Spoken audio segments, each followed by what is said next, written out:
Dr. Seijiro Takeshita is a professor at the School of Management and Information at the University of Shizuoka. He joins us now live from Shizuoka in Japan. Thanks so much for speaking to us. We've been repeating that this latest missile can reach the United States, but Japan knows it's the easier target and just as much of an enemy of North Korea.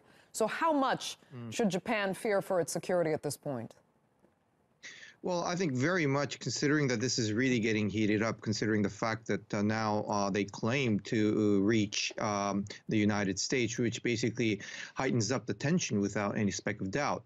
Unfortunately for the Japanese side, because we have been an island for quite some time, obviously, and the awareness of this risk, overseas risk, is rather low. But I think the tension is definitely rising high as, nobody wants to have rockets flying over their head overnight. So what will Japan actually propose to the UN Security Council now? And are the Japanese, twofold question really, reassured by U.S. pledges to come to its defense? Well, the fact of the matter is that be it the pressure, direct pressure from the United States or Japan, really isn't going to do much good because 85% of trade with North Korea is basically with China. So what Japan and U.S. have to do is pressure China to make their move. That is much more important. But I think China feels that they probably have a card in their hand which they can utilize against negotiation with Japan or the United States. And for that reason, China really isn't imposing that much of a sanction against North Korea. So I think the next move is how far the United States can put sanctions to the companies, the Chinese companies that are doing business with North Korea. Well, you say the Chinese can utilize that card, but aren't they playing with fire in a sense? Absolutely. Absolutely. They're playing with fire.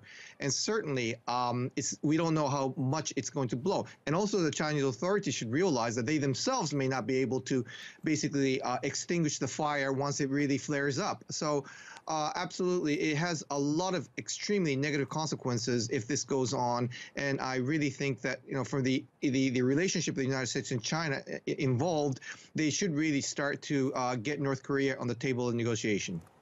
But from a defense perspective, tell us, what is Japan's military preparing for, and how far would Japanese defense forces go to prevent a North Korean attack?